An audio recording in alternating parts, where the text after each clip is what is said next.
Hello and welcome to the Human Echoes recap for Z Nation Season 3, Episode 9. This one's called Heart of Darkness, which, if you know anything about literature and classic film, you'll know that Heart of Darkness is Joseph Conrad's classic book, which was loosely adapted into Apocalypse Now. I never finished watching Apocalypse Now, but I know that generally the plot is about going to a place and finding a crazy guy who's in charge of an army in the middle of a world gone mad, so you can kind of understand the broad strokes of where they got the inspiration for this episode. I'm going to go out on a limb and say this is not of the same quality as Apocalypse Now or potentially Joseph Conrad's Heart of Darkness original story, although I haven't read any of that original book and, as I mentioned, didn't finish watching Apocalypse Now. But it makes a good attempt. I'm weirdly split on this episode because I'm all on board with what it's trying to do and where it's coming from, but there are some big execution issues that I felt really hindered my enjoyment of it. Let's start at the beginning, because the beginning is, we get Murphy and we get Citizen Z, and this stuff is not as big to the plot of the episode, but they are kind of letting us know that things are progressing. We start off with Warren trying to break into Murphy's compound. I'm not going to say I don't understand why. I understand why from her perspective she does it, but it feels like a thing from a plotting perspective that doesn't need to be there. Because the whole point of this episode is about how she's going to go somewhere else and meet another person. And the only thing this answers is, well, how did she get there? It feels like sort of random thrown in bits to paper over the fact that Warren was over here by Spokane. She was worried about Murphy. She needed to invade. You can't just have her run off. But she does just run off anyway. It still doesn't really make a lot of sense. But we get kind of a comedic scene where she breaks into the compound, breaks through the zombie moat. I don't know exactly how.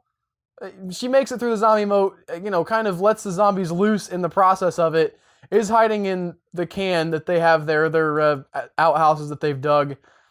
Even that was weird. It was weird. It was like they were going for a slapstick angle, but then they couldn't quite pull the trigger on it. I initially thought that they were going to have her actually climb down into the sewage as a way to get away from the zombies and hide from Murphy, that Murphy was going to, realize that something was going on, bust the door open, there'd be nobody there, and she's then cut to her hanging down underneath the toilet in the sewage. It felt like that was what somebody had scripted, but then they sort of just went with a Looney Tunes Warren-shaped hole in the back of the outhouse. Not literally. It wasn't quite that bad. But that would have at least made more sense for how Murphy's it's Warren. Because otherwise, there's no way he could have known that it was Warren. It could have been, literally anybody breaking into his compound. Murphy has a sense for how the plot works. He got a little Deadpool fourth wall breaking thing going on. We get, at the very beginning of the episode, we get a little bit of Citizen Z and Kaya. Not nearly enough for my taste, frankly. We can't have them every episode. They're not really doing a lot up there. But it was interesting to see them become aware of what Murphy's doing. Citizen Z's been off on his own, and this is another one of those sort of papering in the plot where we gotta cover this. We show how he finds out that Murphy is off on his own. We have one scene where Murphy is doing a transmission, calling people to come in, and get their Murphy bite or Murphy vaccine or whatever. And then later on, there's a scene where he calls Murphy on the phone and says, hey, what about Operation Bite Mark? And those were interesting. I like that he directly interacts with Murphy in that way. But again, it felt like not very much in the episode, and it just felt like it was serving plot convenience sake, just so we can say, hey, here's how this character knows this thing. Moving on. Don't worry about it. The meat of the episode, like 90% of the runtime, is taken up with Warren and the Scorpion and a new character we get to meet named Hopper. And just let me tell you guys how much I love Hopper. I love Hopper a lot. Especially at the beginning, he kind of gets a little weaselly towards the end. But when he first comes on the scene and he saves the Chinese lady's life, whose name has slipped my memory again. She's also with them in the group. Doesn't do a lot in this particular arc, which is why I kind of forgot that she was there. But she does have her vaccine, which becomes important later. He saves her life, and they keep having this weird, like, I'm pointing my gun at you, you're pointing my gun at me. Okay, let's not point our guns at each other anymore. Now you're pointing your gun at me again. It kind of went in a cycle, but I did like his braggadocious sort of, I don't care what y'all say. Sure, yeah, I work for the Red Hand and a Scorpion. You want me to take you to him? I'm their drug dealer. Okay. And his little folksy accent. And the actor who plays Hopper is a guy who I've seen show up in a lot of Asylum productions. I mean, a lot. And I went on his IMDb page, and he's in a lot of stuff. He's in a lot of stuff, you guys. So he's a favorite of mine from the Asylum. He's in a movie, Hercules Reborn, as a bad guy. So great in that. So it was cool to see him pop up in this as this Hopper character, and we get taken to a Scorpion's place. We get a few more tastes of how brutal the Red Hand is. When they first meet him, there's a executed family of people in the car that have been hung and then shot. Which was another sort of just like, wait, they turn you into zombies, but they're not going to leave you as zombies. But why didn't they just shoot you in the first place? I guess there's a extra level of punishment there, where if you're a zombie for a while, that's not the most fun.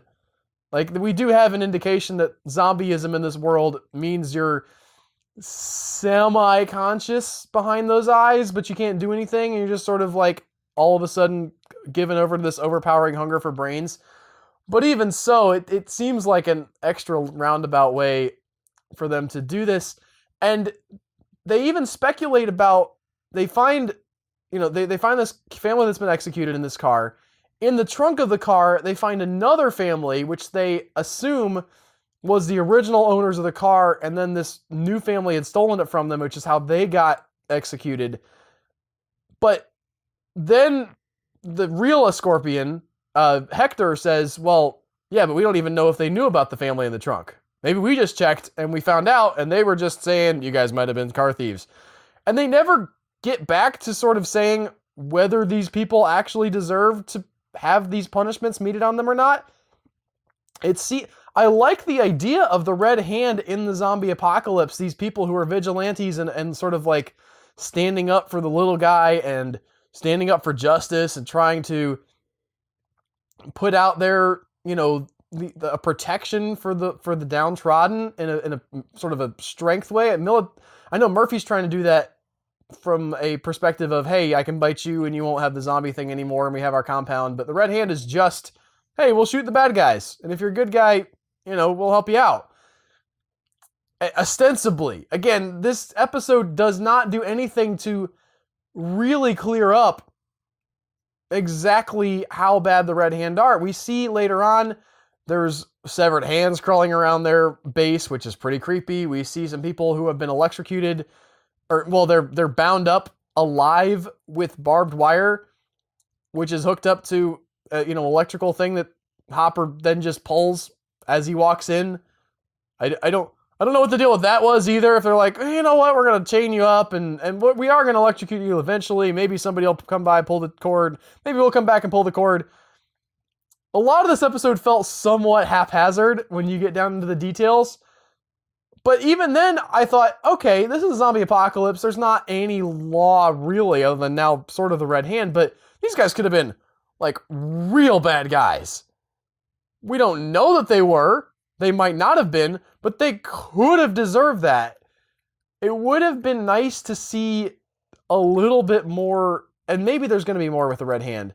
But this felt like kind of the payoff to them and their deal. And we didn't get a lot of answers as to whether they were really a force for good or whether they were just vigilantes who went around killing the people they felt like needed killing. Which I realize there's still a gray area between that, but it would have been nice to have a little bit more confirmation. We get to the guy who's claiming to be a Scorpion, and of course, if you saw last week's episode and you watched the promo, you know that was Vasquez, and I'm kind of bummed that I watched the promo and knew that it was Vasquez ahead of time, because the way they set it up in this episode was a huge reveal. I mean, they play into it, he walks in with his hood in, he takes it off, he's like, it's him, oh my goodness, cut to commercial, what, everybody loses their mind, oh my gosh, it's Vasquez. Except we didn't, at least I didn't, because I watched last episode and watched the coming next on Z Nation, and I mean, I understand it's going to tell me what's coming next on Z Nation, I get that that's the purpose of that, but if you're going to have like a big reveal in the episode, I don't need that in the promo.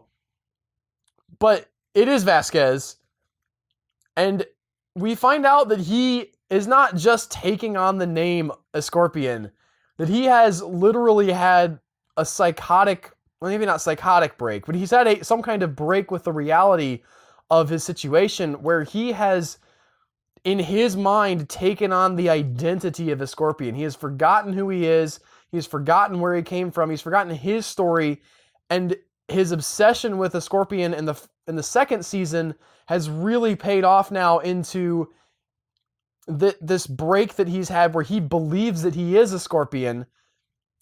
There's a lot of stuff I like about that. I like the mirror change of the real Scorpion, finding some kind of redemption and learning to accept himself as as a person who doesn't have to continue being evil.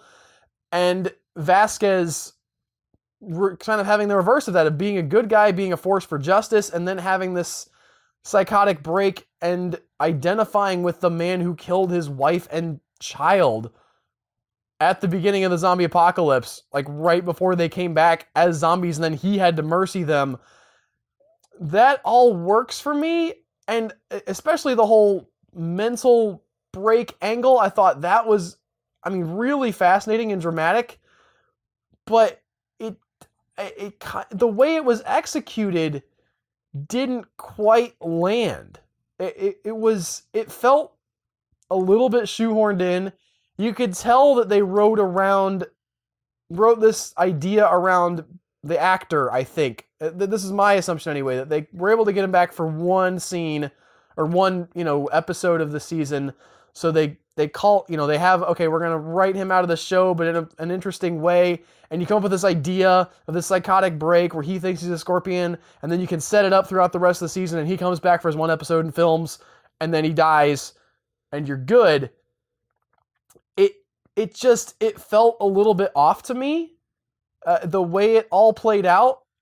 But along with all the stuff that I really liked, Warren in this episode does some really interesting stuff. She comes back to him, of course she had major hots for Vasquez.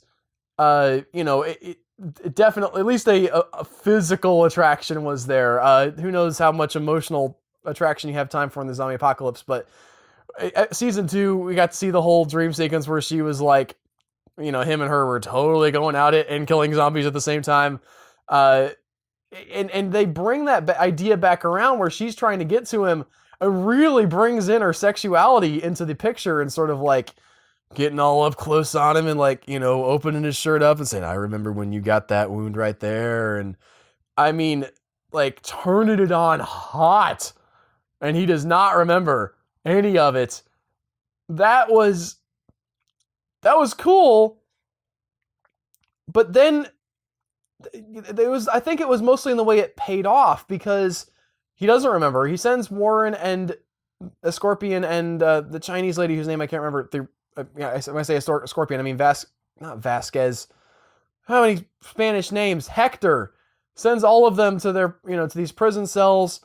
Hector chokes out Warren, somehow gets out of his cell, they never do address that. Like the Scorpions guys come to get Warren, and they're like, "Where's the other guy?" And she says, "Well, maybe he walked out the door." I don't think they left the door unlocked. I don't know how that would have worked. I don't know how he would have supposed to have been gotten out. And then once he does get out, like that's, if you're going to sort of imply that, okay, Hector, legendary fighter, pretty cool dude, like hard to stop, right? You know, he fought his way out of the tunnels underneath, you know, the Mexican border that were full of zombies and still managed to survive. Like, okay, this dude can probably handle a lot. Shows up, instantly gets captured. Like, instantly. There's no contest or any... I think he punches a couple dudes, but there's not, like, any kind of big fight. It's just him being held back by the new Scorpion's men, Vasquez's men. And Vasquez says to him, "All right, you want to fight?" And they... You know, he tries to tell him. He tries to break in and say, "Listen, no, I'm the original Scorpion. I'm a bad guy. I killed your wife and kids. I told you I didn't remember it, but I do." Like, there's a lot of great stuff in that scene is from a dramatic point of view. But then Vasquez, you know, fights him and stabs him in the gut like a bunch of times. And that, to me, also felt a little bit anticlimactic. When maybe it's just my fault. Maybe I don't... I thought I liked the character. I'm not saying I didn't like the character, but like when Mac died at, you know, the beginning of season 2, like that was a huge deal. I was like, no, why would you killing Mac off? And I had like a connection with him because of Addie, and you know, they were sort of meant for each other, and then she's just on her own now, and that had a lot of impact for me. Killing off, I say killing off, I mean, they do show him come back at the end, obviously, in whatever capacity. We're not going to know that until later, but having him have a at least seemingly legit death scene in this should have been a bigger deal, and it felt a little bit rushed. Then Vasquez has his death scene, where he tells Warren he remembers after she stabs him in the gut, and his men don't do anything about it. There was a lot of head scratchers. There was a lot of, like, Warren gets to stab Vasquez in the gut with the machete, and all of his dudes who are so committed to, like, you know, justice and stuff, and also protecting the man, a Scorpion. It's a Scorpion and the Red Hand. Like, he's kind of a big deal in their organization. Just stand there and let her do it and do nothing. So they can have their big monologue where she says to, you know, he says to her, I remember you, Warren, and then dies, essentially, and she gives him mercy. It felt, I was asking so many questions, like, why? Why is this happening? I like that she chopped his head off, although I do want to point out that wouldn't technically kill him as a zombie because you haven't destroyed the brain yet. I mean, he wouldn't be any danger because it's just a head, like, chomping around, unless we start asking how those hands were still mobile, which that's not something I want to get into, okay? I'm willing to accept the hands moving around for fun, even though they shouldn't be able to because, you know, the zombie bodies don't keep moving around after you chop the heads off. But it's still, like, there's a lot of questions of quote-unquote zombie logic here that don't make sense. There's plot logic that feels a lot really muddled, things that took a while to happen, and then things that didn't take long enough to happen. And finally, you know, we have, as, you know, Hector's laying there dying on the floor of his multiple stab wounds. The Chinese doctor has her sort of, you know, makeshift vaccine. And I would like to mention also that earlier in the episode, they talk about the fact that Murphy didn't just get the vaccine, that he also got bit a lot when he got the vaccine. He had 8 different zombie bites immediately after getting the zombie vaccine, and that they thought could have contributed to whatever thing was going on with his blood and him being able to survive. But they give the stuff to Hector. It doesn't seem to work. He dies and doesn't turn. We go to commercial break after that, and then we come back for a real quick visit to the house where the where Lucy's at and Doc showing up and somebody shooting at Doc. And that worked okay in the episode where I think they shot at Murphy and it was a cut to commercial, but you're not going to cut to the end of the episode and be like, oh no, Doc died. He didn't die. All right, Doc did not die off screen after being shot at. Plus they show him in the promo for the next episode. So if those of you who were worried about Doc dying, he didn't die. He's fine. And then also a quick shot back to Hector, who opens his eyes and he's got like vampire eyes now. And maybe he's going to be some kind of weird other variation of Murphy, or maybe he's going to be like a fast zombie, like a hard to kill zombie. I can tell you that I would like for some version of his consciousness to survive this, but I kind of have my doubts on how that's going to go. But all that stuff felt very rushed, especially throwing the stuff with Lucy in at the end. It was like, just save that for its own episode. We know that it's coming. Like, you didn't need to put a cliffhanger there of Doc getting shot at. Like, that was going to surprise me or suck me in. Like, oh no, I have to find out what happens to Doc. He's going to be fine. He's going to be fine, guys. Spoilers. Doc will be fine. I mean, he might die eventually, okay? Entirely possible he dies in the next episode. It wasn't from being shot at the end of this episode. Promise. Cross my heart, that's not how Doc dies. So, yeah, I mean, I just keep going back and forth. I also didn't mention the scene between 10K and Murphy, where Murphy's like, tell me what Warren's doing. 10K says no. Murphy's like, I got the vaccine. 10K says, nah, I'm still not going to tell you. That's all there was to that scene.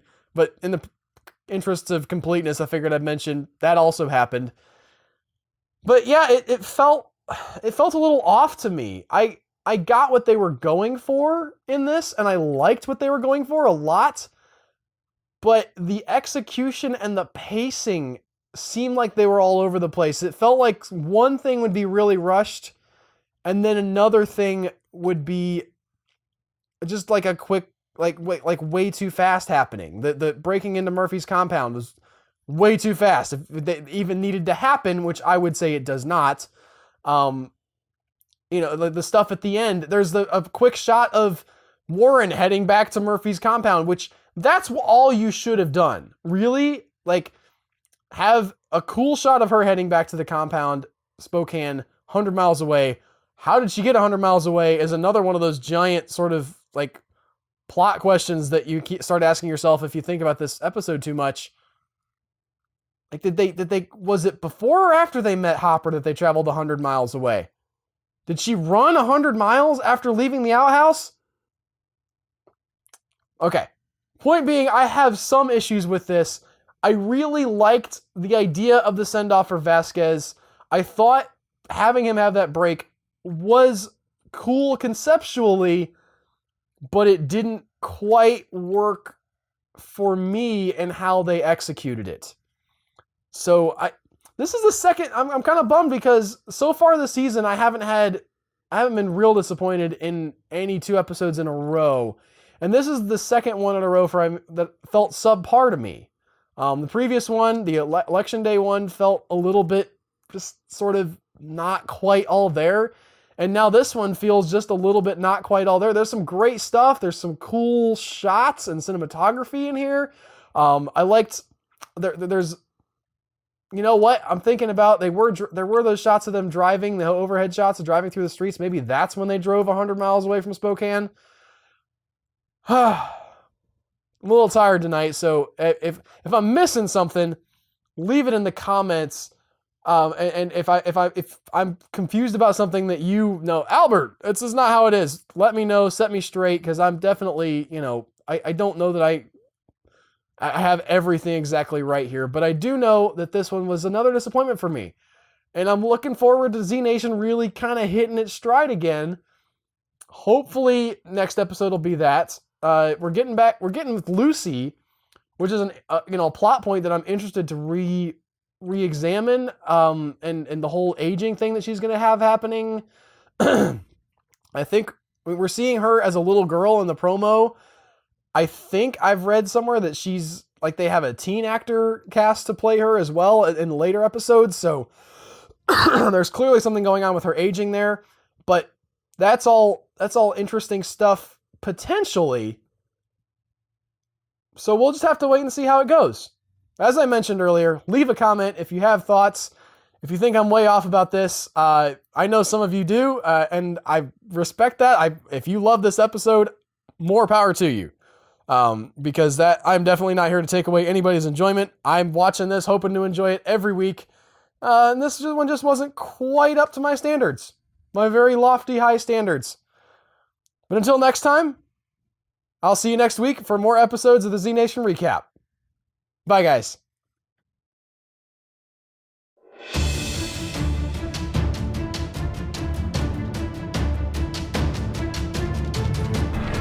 They built a bomb that can walk. They were going to build a robot that could explode, but then everybody realized how stupid that idea was. I can't tell if the fish are somehow explosive or if every single building in the city is inexplicably filled with matches and gasoline. No, we cannot wait that long! The ad said delivery in under 30 minutes or the pizza was free. I have a gun, but I'm just going to run straight at you so you can kick me in the face! Don't you guys have reality TV? Because I'm pretty sure you love America's Next Top Model. You guys hanging out in the tree fort? Can I come hang out in the tree fort too?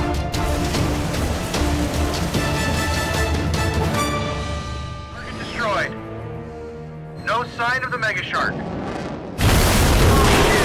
No, wait. I think I see him.